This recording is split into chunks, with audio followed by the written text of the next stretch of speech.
Welcome, everyone. We can see you all coming on. We're just going to give folks a minute to get dialed in, and we'll start in just a couple of moments.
All right, we're so glad to see all of you. We can see lots of people coming on. We're going to go ahead and get started. We have about 58 minutes with all of you. I'm going to turn this over to Sunita Mutha, the Director for Healthforce Center at UCSF. Hello, everybody. Welcome to our webinar today. I direct Healthforce Center at the University of California, San Francisco.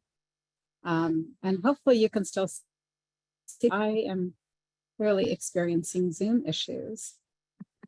Rebecca, can I hand it to you? Yep, no problem. Please. Thank you. All right, welcome everyone. Thanks for joining us. We're really excited today. Today's webinar is about transforming California's behavioral health workforce, a call to action. Now, as we were sort of joking around as we got ready to launch this webinar about how this isn't a hot topic at all, but this is something that is near and dear to all of our hearts, but it's also an extreme issue and an opportunity. The pandemic has exacerbated mental health and substance use issues. Across our nation, 47%, or 158 million people, live in a mental health workforce shortage area. Workforce shortages mean that there's a lot of untreated illness, poor health outcomes, and premature death. Mental health needs are even more pronounced for those who are enrolled in Medicaid, and in California, that's of course called Medi-Cal. Today, 33 of the 50 states in the United States of America have or plan to have a strategy to address behavioral health workforce shortages. This webinar today, it's intended to share with all of you the newest data about the behavioral health workforce in California, looking at the different types of roles, the demographics of those roles, and geographic distribution, particularly in a state as large as California with so many different types of communities. Geography becomes even more important. We're also hoping that this webinar will spark ideas and discussion that can inform actions that each of us can take in our different sectors, our different organizations, to ensure that California has the behavioral health workforce it needs. I think we're going to pause and do a quick poll just to get a sense of who's on the line here, who's here. We are hoping to see many different fields and sectors represented. But just want to get a quick sense of that. So that poll should be up, and just take a moment to indicate what type of organization or field do you sit.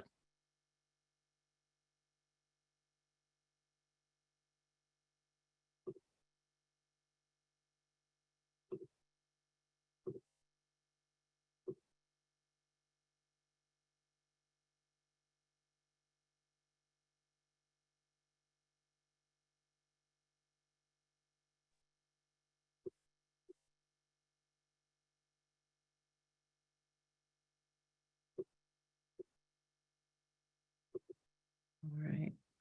Melissa, should we close the poll or keep it open another moment?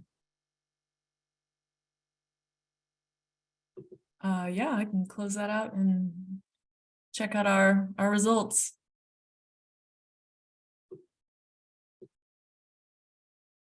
Fantastic. It's really great to see that wide distribution of folks from all different sectors. That's exactly what we're hoping for. And as we have the conversations today and the questions that you may have, it'll be exciting to hear about the different perspectives that are on this call. And also, what are those actions? So at the end of this, we're hoping to get to a point where we can ask, what action can you take that sparked from this conversation? So that'll be great to see as we get to that point.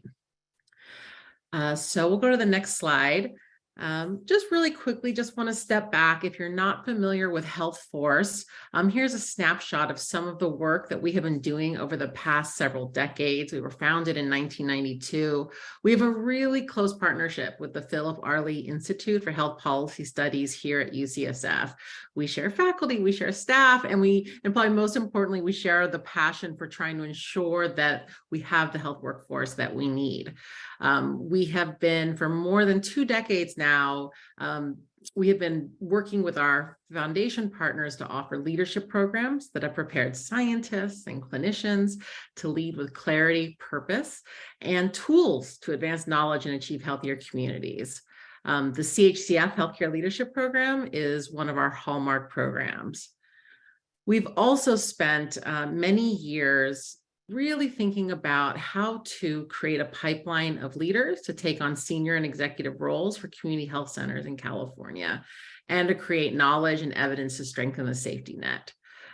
We've got many more examples of our work. You can see some on this snapshot, but we'll drop in the link to our website. We encourage you to check us out and get to know us if you are less familiar with our work. And of course, the kind of work that we're here to talk about today are workforce research that we really try to think of as actionable research. So it's not a report that just sits on a shelf. It's what is the data and evidence you need to make decisions so that we can advance our goals. And today it's about transforming the behavioral health care workforce to meet our needs here in California. Next slide.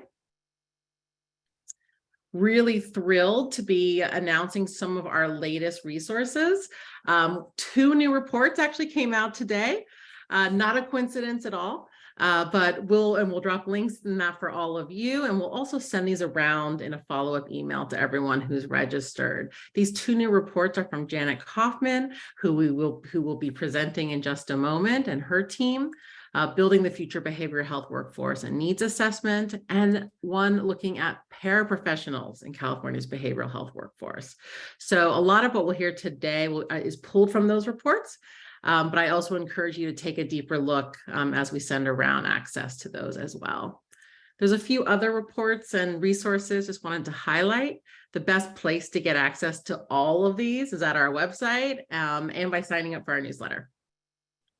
So with that, I'm really excited and we can go to the next slide. I'm really pleased to introduce our presenter today, Dr. Janet Coffman. She's faculty at Healthforce Center.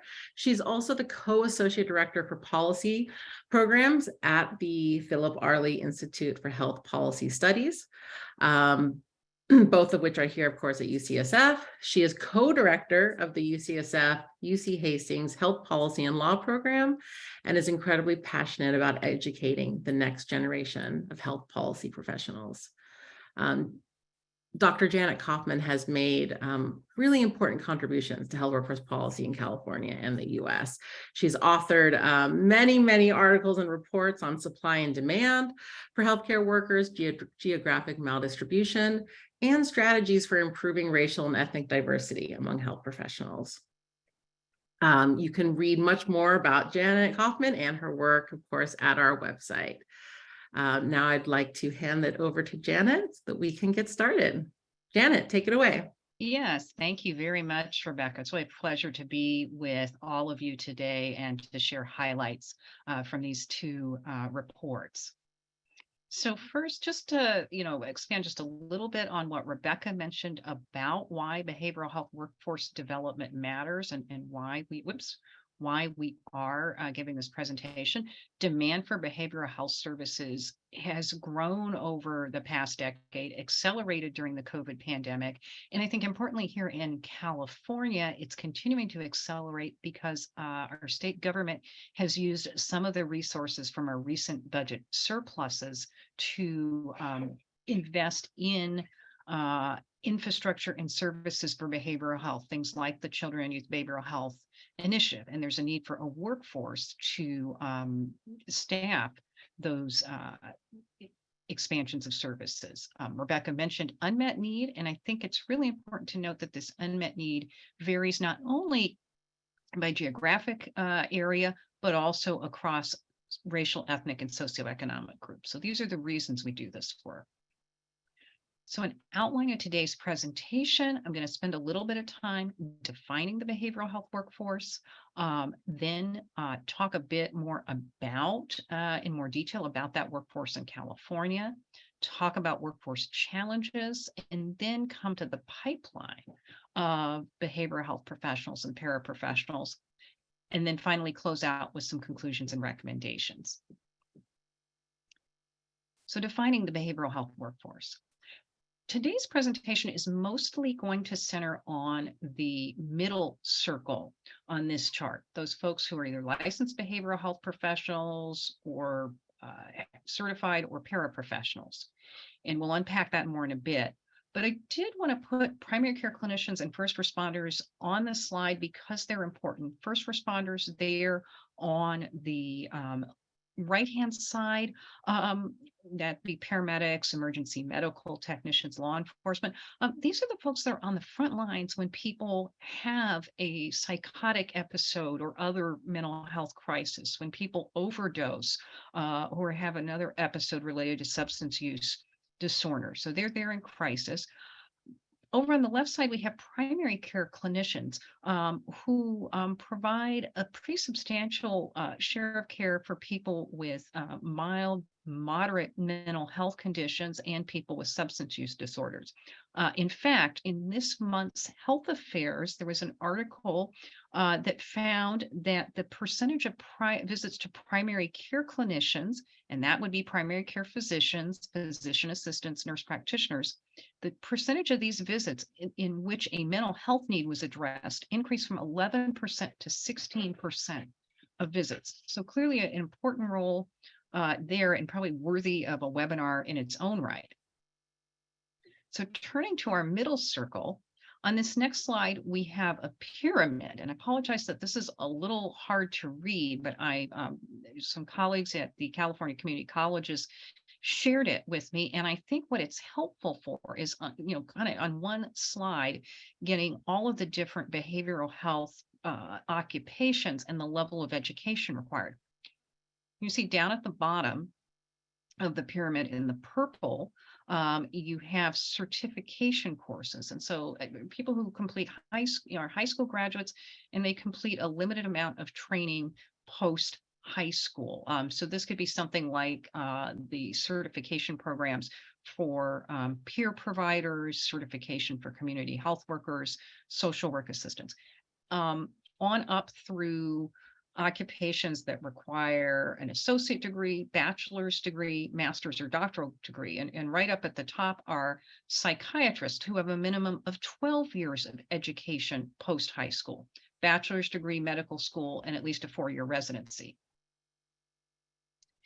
So with that context in mind, let's dive a little deeper to look at California's workforce and behavioral health occupations.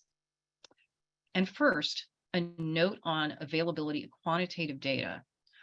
Unfortunately, when we're in the behavioral health workforce realm, we're a little bit like that person who's lost their keys and is looking for them under the lamppost because, well, that's where the light is. I think it's fair to say that quantitative data sheds much more light on psychiatrists than other behavioral health professionals. Why is this?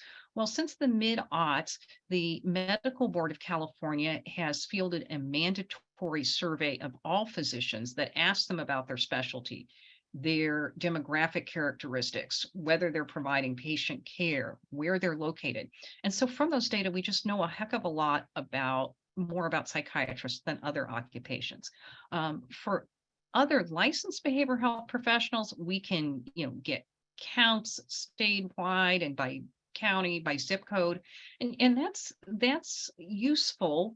But not everything we would need to know. Historically, for demographics, for example, we've had to go to national sources. I think the good news here is more data is on its way. The Health Workforce Research Data Center at the Department of Healthcare Access and Information is up and running and collecting more data. And I'm, really looking forward to what we're going to learn from that. Nevertheless, we still continue to have very limited data on paraprofessionals, folks who aren't licensed. This again may be changing as the certification of peer providers and community mental health workers rolls out, but we've still got a long way to go there. So just keep that in mind. You're going to see more quantitative data on some occupations than others. And it's not because they're the only ones that matter or the most important. It's just that's where the light is. So this slide is our best attempt to enumerate the number of licensed behavioral health professionals in California circa 2020. And that's about 111,000 people, over half of whom are licensed marriage and family therapists or licensed clinical social workers. And for occupations like marriage and family therapists and clinical social workers, these numbers reflect the total number of license holders in California. Now, for other occupations, the psychiatrists, registered nurses, and nurse practitioners, we've used surveys to generate estimates. So we've looked at, well, what's the proportion of survey respondents that say they're psychiatrists, psychiatric mental health nurse practitioners, psychiatric nurses, and applied that the total number of license holders. So that's how we've gotten these numbers. Moving on, Rebecca mentioned geographic maldistribution. So here is a map of mental health professional shortage areas in California. And this is a map that HCI put together. And so anything in green is a shortage, if not for the whole population, then for a specific population. And you'll notice that the darkest green areas are in the far north, the San Joaquin Valley, and parts of the Inland Empire and Imperial County. And so these are areas that have very low supplies of psychiatrists per capita. And we always present these data per capita because we know the population varies across counties. We have places like here in San Francisco that are very densely populated, and places up in the far north, for example, that are very, very rural. This slide looks at ratios to population for additional behavioral health professionals, psychologists, clinical social workers, marriage and family therapists, professional clinical counselors, and psychiatric technicians. And so we've got the statewide ratios per capita at the bottom, and then in green, the regions with the highest ratios, and red, the regions with the lowest ratios. And we see that in many of these occupations, the Greater Bay Area has the highest or second highest ratios to population for the whole state. San Joaquin Valley in most of these occupations has the lowest ratios, and Inland Empire ratios for the most part are pretty close to those for the San Joaquin Valley. So those two regions, greatest need. Northern and Sierra region, also very low supplies of psychiatrists per capita. I'm going to now shift to talk about demographic characteristics, and age matters in two different ways. There are three occupations in which over 20% of the workforce is 60 years old or older. So that means 1 in 5 folks in these professions are either over the customary retirement age of 65, or they're going to get there within the next decade. So we really need to focus in those occupations on how we're going to replace retirees. Now, in another profession, we have a workforce that's quite young. 35% of substance use disorder counselors are under age 30 years. So this is an occupation with a lot of turnover. Some of these folks are going on and completing additional education, and they're staying in the behavioral health workforce, but they're moving on to become a social worker. Others are leaving the behavioral health workforce entirely and going on to other careers. Turning to race ethnicity, This slide plots the race ethnicity of active patient care psychiatrists in California. Looking over on the right here, 23% of psychiatrists did not report their race ethnicity. So while the medical board is indeed doing a masterful job of fielding surveys, almost 1 in 4 psychiatrists doesn't report race ethnicity. So we don't know as much as we'd like to know there. What we do know from those who reported their race ethnicity is that Blacks and especially Latinos are underrepresented among psychiatrists.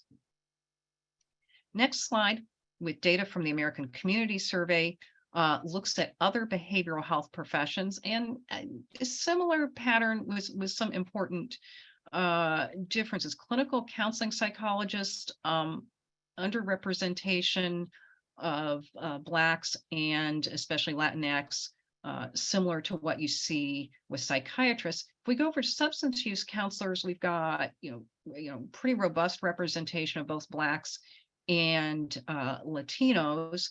Master's level professions are in the middle, kind of mixed bag. Another thing to point out here is for all of these occupations, Asians are underrepresented relative to their share of the state's population. Now, I will stop here and note that this data source lumps all Asian ethnic groups together. So we really can't, with this data source, separate folks from Filipino heritage from people of high Chinese heritage or other groups, and that's an unfortunate limitation. Turning to language, for psychiatrists, again, a lot of folks not reporting, but we know from those reporting, 31% only speak English, only 11% speak Spanish, and very small percentages speak Asian languages that I've listed here. And I've particularly listed these languages because they're the languages that are most commonly spoken by Medi-Cal beneficiaries, our lower income population. Turning to the other professions, again, insufficient percentages speaking languages other than English, although as we look at substance use disorder counselors and the master's level clinicians, higher percentages than among psychologists. I'm going to now talk about some additional behavioral health workforce challenges. First, there's just fierce competition among employers for behavioral health professionals. And there's always been competition, but it's getting more fierce as demand has increased. And as there are some new kids on the block, some new types of employers, telebehavioral health startups that are offering behavioral health professionals more flexible schedules, more flexible work hours than behavioral health employers have traditionally offered. And this fierce competition is probably having the most negative impact on the county safety net. And what I mean by the county safety net are county agencies that provide mental health and or substance use disorders services, and the community-based organizations with which they contract to deliver services. And there are 3 reasons for this. Medi-Cal reimbursement rates are not competitive with commercial rates. And so if your reimbursement that you're getting in is lower, it's harder for you to pay competitive wages. County agencies also often have personnel policies and procedures that can make it difficult to fill vacancies quickly. This is less true of the CBOs, but for counties, as we've gone out and talked to people for these reports, we've heard that it can take 3 months, 6 months, sometimes more than 6 months to fill a vacant position. And so it's not surprising that some people who really would like to work for a county agency ultimately say no.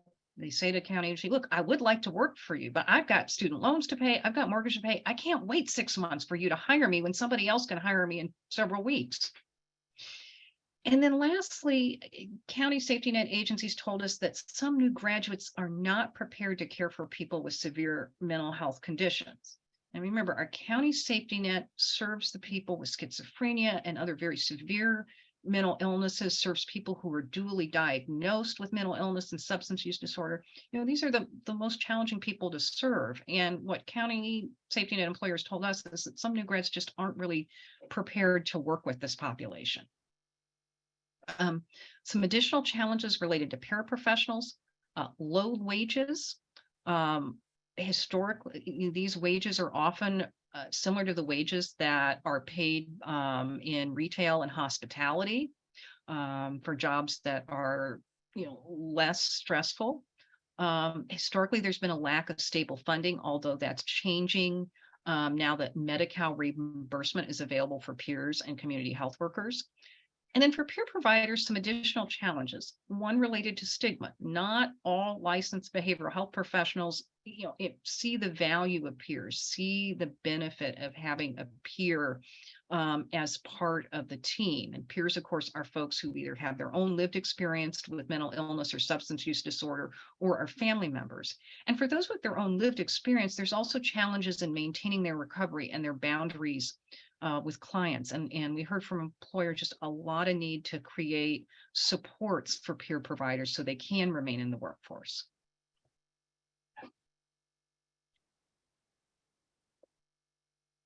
I want to shift gears and talk about the behavioral health workforce pipeline, new folks, new grads coming in. This graph is about first-year psychiatry residents, and it plots trends in the numbers of first-year residents during the 2010s. And we see here that there was an increase in first-year residents by 63%. So that's some good news. Probably insufficient to replace all the psychiatrists who are retiring. And also, we don't know from looking at these data on first-year psychiatry residents where these folks are going to end up to practice. Are they going to stay in California? Are they going to go to the places in California where we need them most? Are they going to care for the populations who need them most? Things we need to track over time. This graph shows trends in graduates of doctoral and master's degree programs in the behavioral health professions in California. And here we see something concerning the top line. The green line is social workers, 3% decrease from 2016 to 2020. So in this time period where demand is accelerating, we're seeing a little bit of a decrease there. The middle two lines, Master of Clinical Counseling Psychology and Master of Marriage and Family Therapy or Mental Health Counseling, those are the two types of programs that prepare people to be licensed marriage and family therapists or licensed professional clinical counselors. So there's been a little bit of growth there, but not much. Turning to graduates of programs at the certificate, associate degree, and bachelor's level, we see, some growth in bachelor's of social work. That's the blue line. That's good news. But what really concerns me here, what troubles me, is the red line. We've seen here a 15% decrease in substance use disorder, graduates of substance use disorder counseling programs at community colleges and other higher education institutions. So that line is really going in the wrong direction, given our substance use disorder crisis.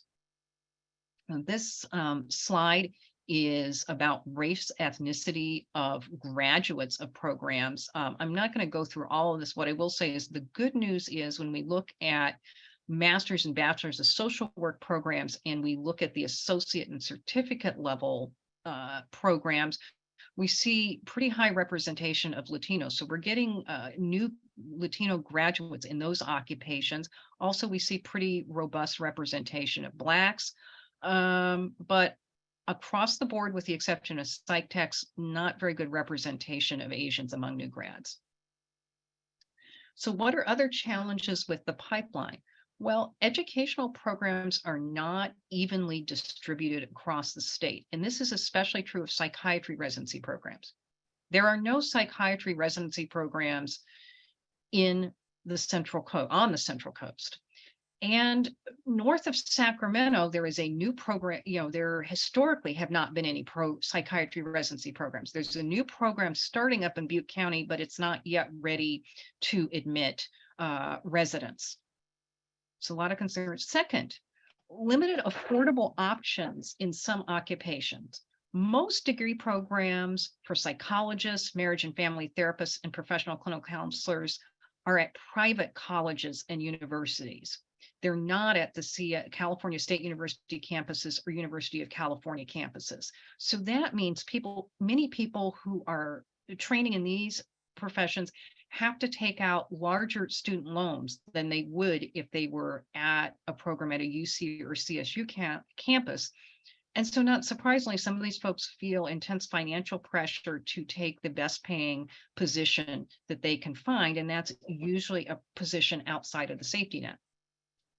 There's also wide variation in availability of paid internships. And this is really important for folks from low income backgrounds, particularly those folks training for certificate and associate degree programs, because they often need to work to support themselves and their family. It's very hard for them to take on volunteer obligations. There's also limited availability of pathways for transfer to bachelor's degree programs and beyond, and limited, widespread variation in availability of stackable credentials. Well, what the heck do I mean by stackable credentials? Well, first, let me show you what it's not. So this depicts a community college in California that has a community mental health worker certificate program and a social work degree, associate degree for transfer.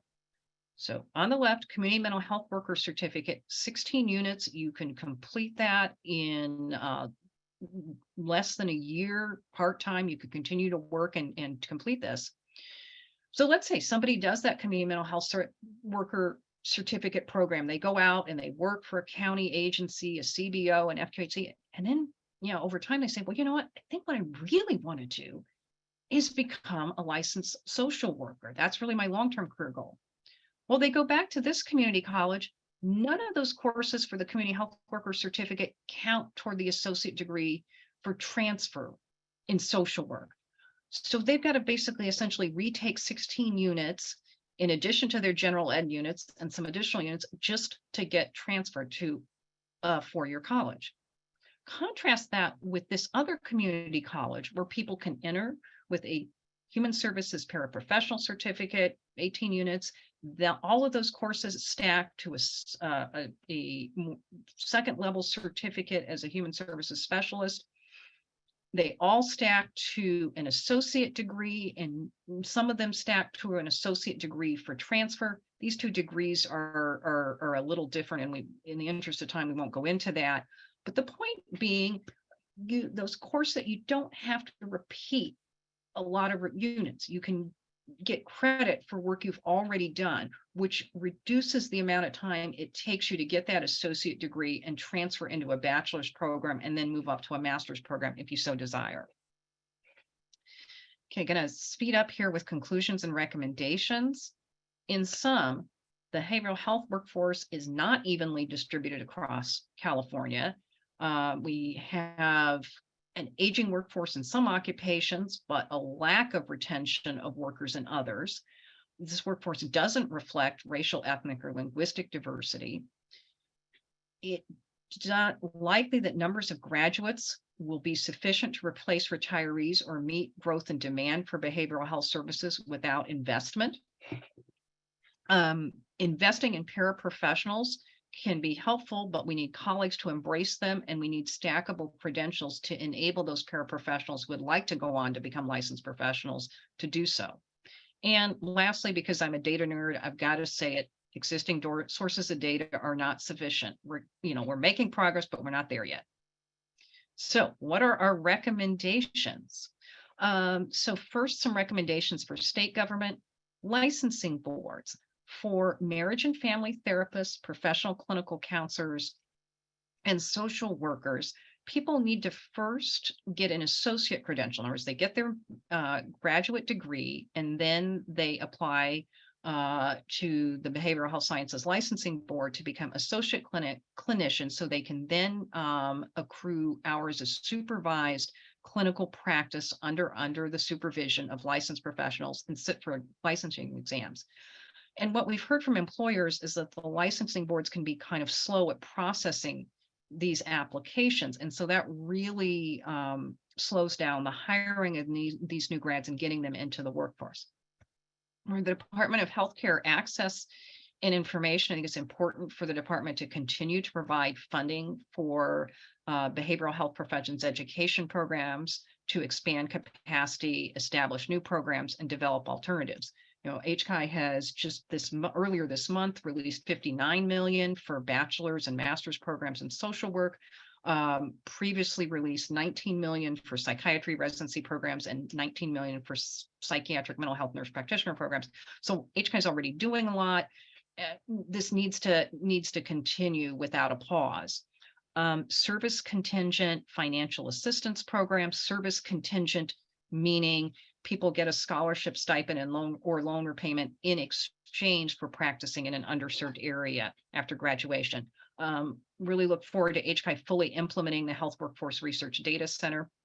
Department of Healthcare Services matters because they're our Medi-Cal agency. And I think we need to increase Medi-Cal reimbursement rates. Easier said than done in the current fiscal climate, but important to enable safety net employers to provide competitive compensation.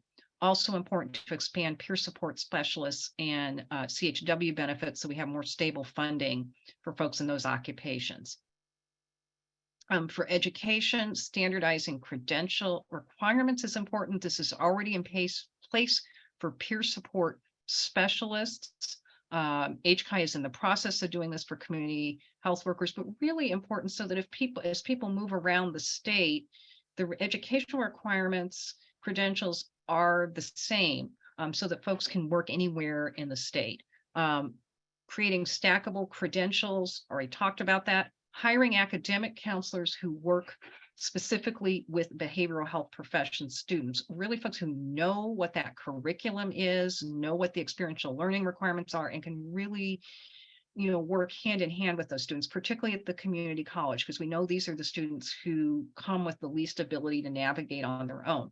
Funds for emergency expenses are really important, again, at the community college, everywhere, but especially at the community college level. That when folks are lower income students, they don't have money in the bank when the tires blow out on their car. And having an emergency fund where they can go, they can get some money to get those tires fixed can make the difference as to whether they complete the training program or not. Employers creating career ladders for incumbent workers, providing workers with financial support and flexibility to pursue education, really valuing that. Kaiser is an employer through its Mental Health Scholars Academy that is doing that work. Employers also really need to embrace teaching as a core mission. We can't expect educational institutions to do it all themselves and in occupations where clinical experience is important. Partnering with K-12 schools to increase awareness of behavioral health careers. Kids probably seen a doctor, nurse, hopefully a dentist, don't necessarily know what a marriage and family therapist or a social worker is. Philanthropy, filling gaps in funding from other sources. And in particular, I think one thing that philanthropy is really well suited to do is to fund initiatives to test new models for educating the behavioral health workforce. California Healthcare Foundation did this in paramedicine, and has supported a new model for educating psychiatric mental health nurse practitioners. Philanthropy, I think, also excels at convening stakeholders, and I think there's a real need here for convening to develop regional workforce development plans. And lastly, for disseminating best practices in behavioral health workforce. So with that, I am going to stop sharing and turn it back over to Sunita for our reactor panel. Terrific. Actually. Thank you so much, Janet. There is a lot of questions in chat. Many of them are asking the next set of questions.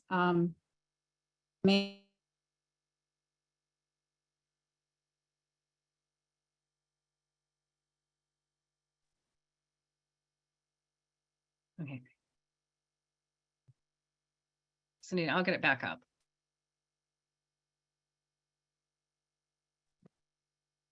Sorry, we may need to, Rebecca, I may just need you on deck. Apologies, everyone. I am set to try to facilitate this, but my technology is not cooperating. But let's get started. So thank you, Janet, so much. You can see in chat, there are many questions which are drilling down on implications and understanding the data a little bit better. We are going to go ahead and start with a reactor panel, though. We have the privilege of having two individuals who both bring interesting and really important points of view here. So Dr. Sandra Hernández, who's the president and CEO of the California Healthcare Foundation, and Elizabeth Landsberg, who is Director for the California Department of Healthcare Access and Information. So if I could ask you both to join me. And I'm going to start by asking, you bring different perspectives to today's conversation. So Director Landsberg or Elizabeth, if I might, I'd love to ask what your reflections on. You've seen this data, including data that HCI has begun to produce for our state. What are some high-level takeaways that you have from Janet's presentation? Sure, thanks so much, and thanks to Healthforce for having me for this very important discussion. I think we're very aware of the fact that California is experiencing a health workforce crisis, certainly with behavioral health and primary care. And so I do want to talk a little bit about what HCI is doing to try to close those workforce gaps in California. All of our HCI healthcare workforce development programs have three main goals, and I think they address some of the problems that Dr. Coffman outlined. We are working to serve medically underserved areas, so all of our programs do have a service obligation to work in a medically underserved area. So we saw Dr. Coffman used some HCI data to show the mapping, so we know there are areas, there's geographic maldistribution. So all of our programs are working to develop workforce in those medically underserved areas. And then she also showed us the data that we don't have a healthcare workforce in California that reflects our state's racial and linguistic diversity. And so we're doing everything we can to try to increase that diversity and also to build out the behavioral health workforce to serve Medi-Cal programs, Medi-Cal members. So we have three major approaches, pipeline, supporting the training programs, and supporting the individuals who are going through the training programs. And I think all of those are responsive.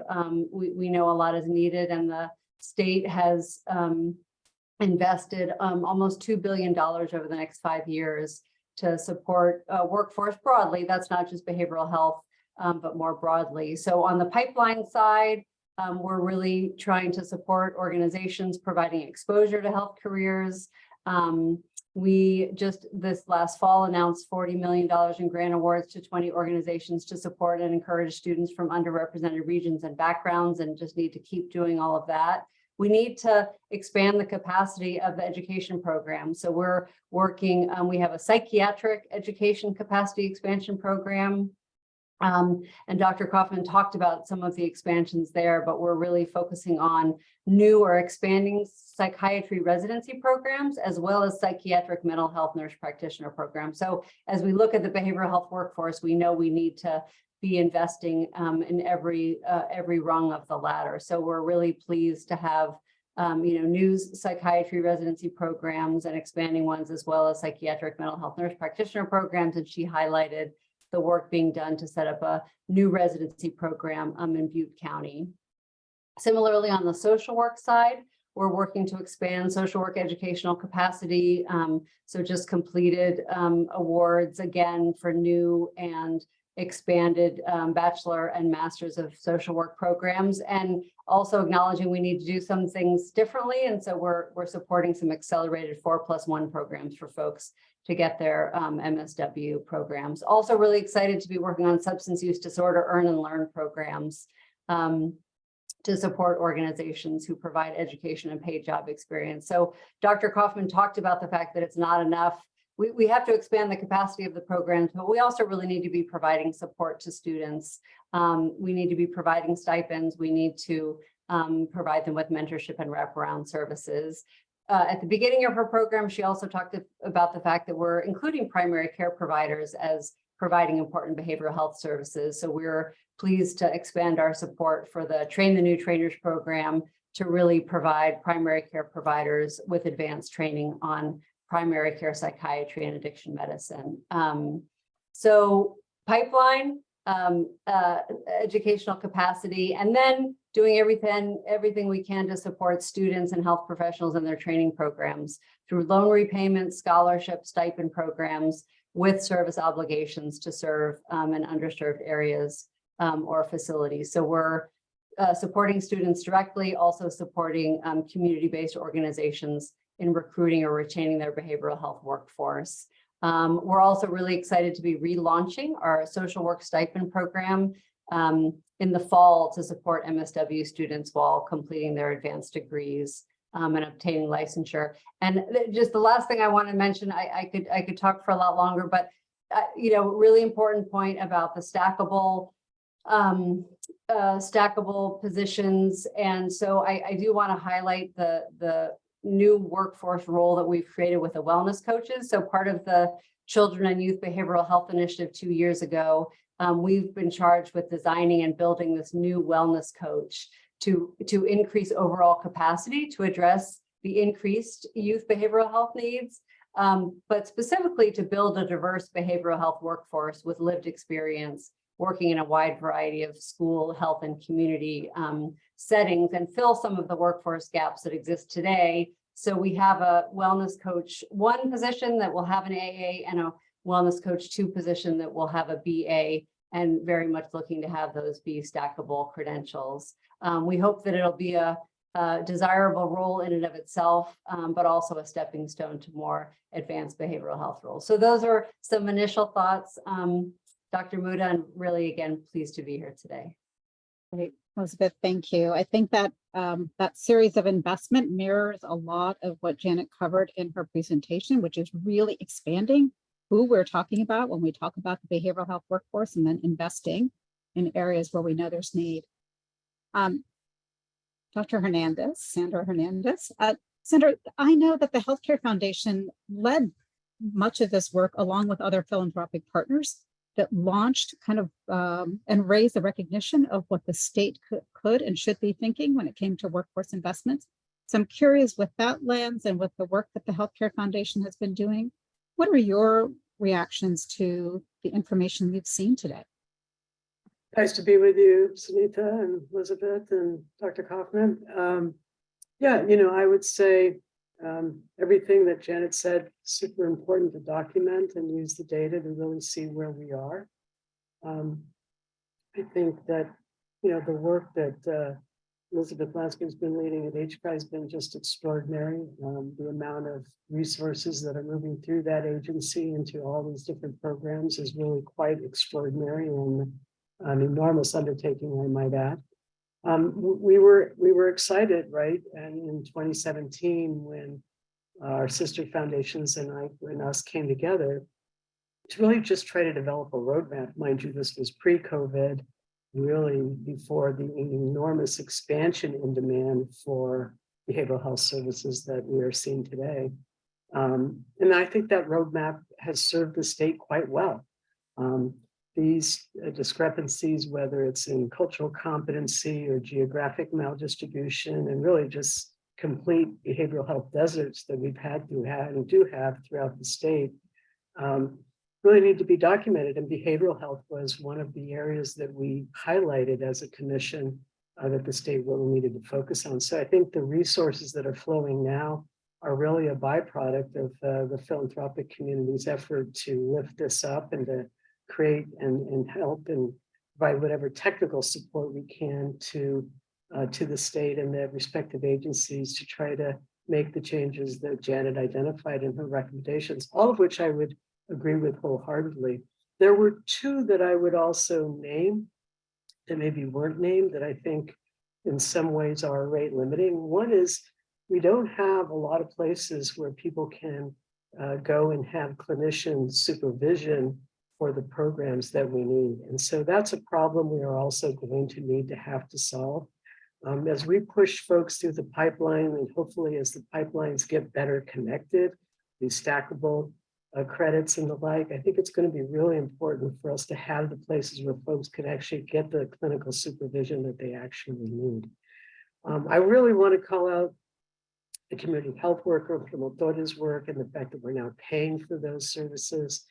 In the academic pyramid that Dr. Coffman showed, it sort of showed them, at the base. But what's really important about that base, it's a very culturally capable base. It's a very trusted base. And so I think it's really important that we provide those resources at that level so we can really push the pipeline in a more coherent and cohesive way with all the supports that both Janet and Elizabeth named.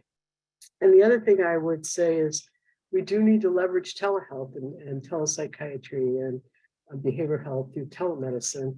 We did that by necessity during COVID. The psychiatric nurse practitioner program that we helped to support went online, really significantly expanding psychiatric nurse practitioners who could prescribe medications, because that's also huge. And if you look at these positions and these roles, the number of folks that actually can prescribe medications is something we definitely have to work to expand. And then I would just say, as a primary care clinician, that's a piece of the workforce that we really also need to build the skills and capabilities for. We're doing some work with a collaborative care model, working with primary care clinicians on maternal mental health in Los Angeles, working with the FQHCs. And I think what we're seeing there is, again, testing models where we can expand the capacity of primary care clinicians to be able to do effective prescribing and to be able to supervise that capability as we move forward. So I think, this research is important because it continues to show us where we are in the roadmap.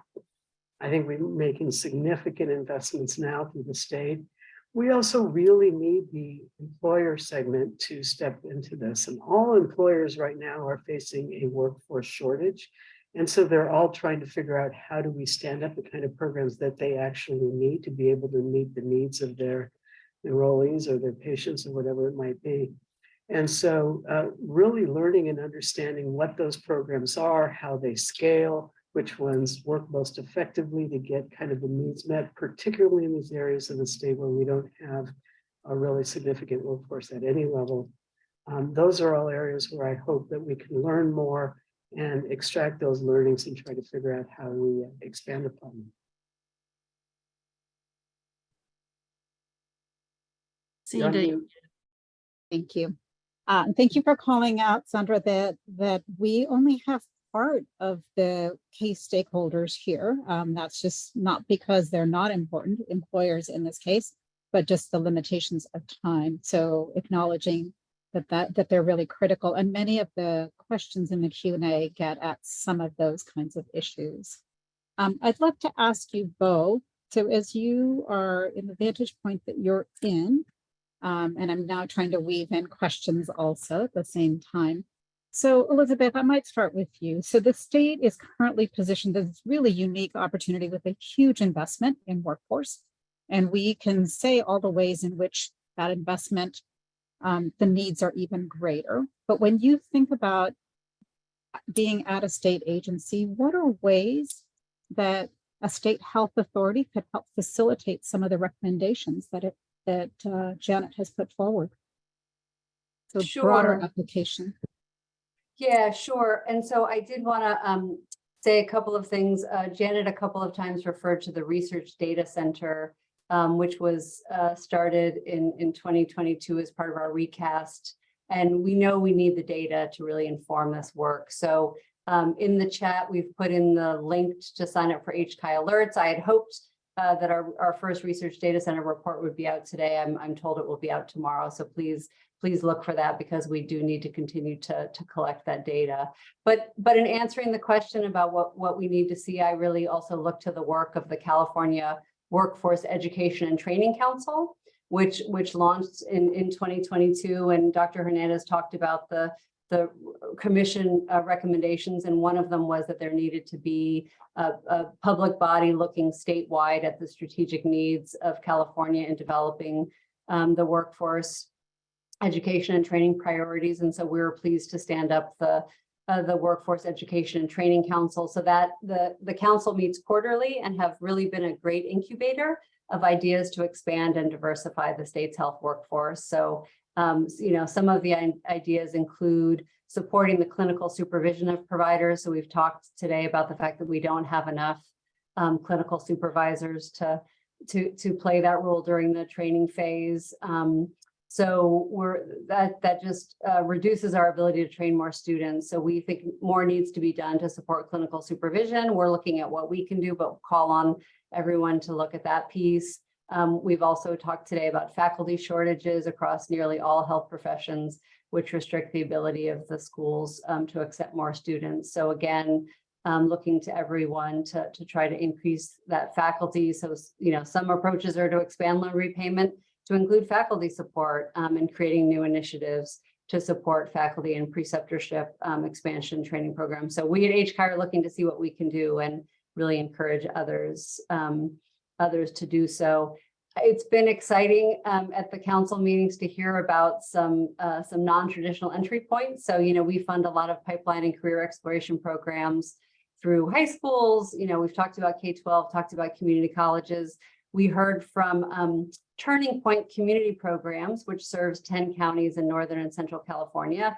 They developed, employers are talking about having to grow their own. And so this program developed a pipeline program called Barbers, Beauticians, Baristas, and Bartenders, really identifying that those professions have individuals with a high degree of emotional intelligence and lived experience.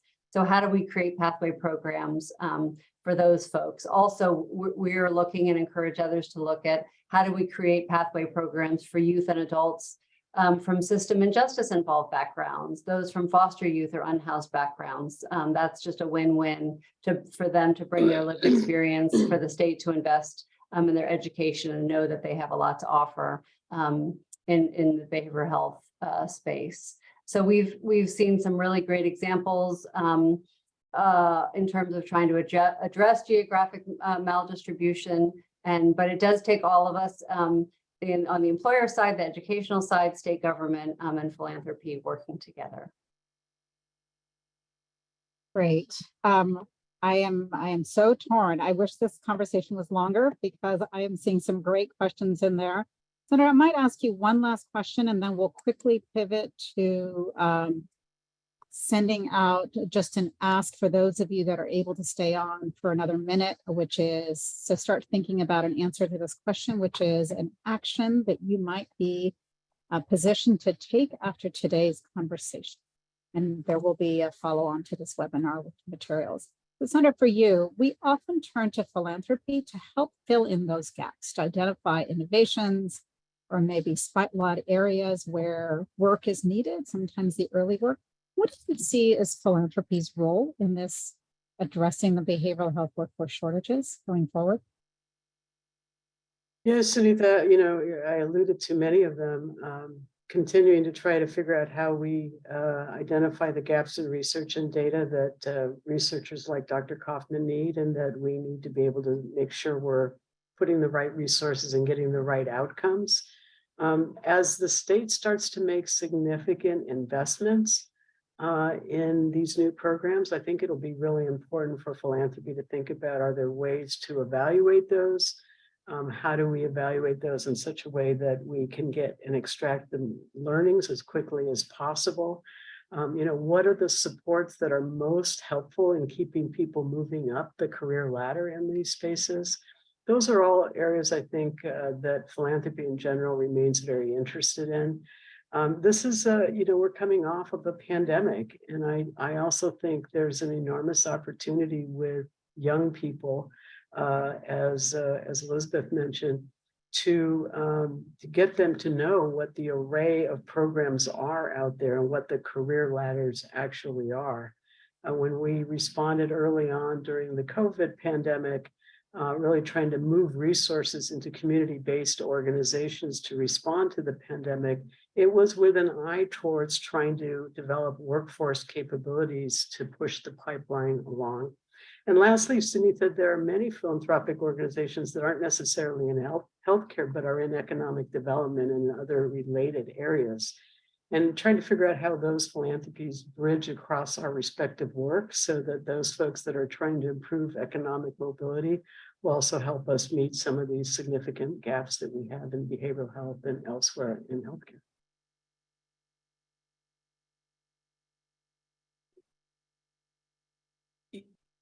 Unmute myself. Thank you both so much. I know we're at time. If you are still on and able to, I would love to hear an action that you believe that you're positioned to take as a result of listening to today's session. Know also that we will have a summary of this webinar that will be sent out, and we have many questions that have been raised. that we will try to see how we can best summarize them. Some of them are the next level questions, which is fantastic. All right. Well, I want to, the interest of time, Elizabeth and Sandra, thank you for reacting to today's session. Janet, thank you so much for bringing this important information forward so that we can have these next level questions and conversations. And thank you all for attending today's session.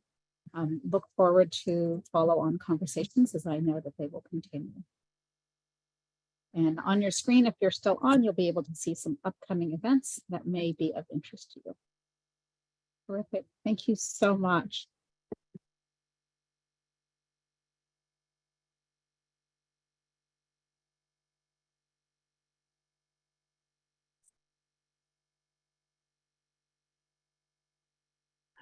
So sorry you're having Zoom issues.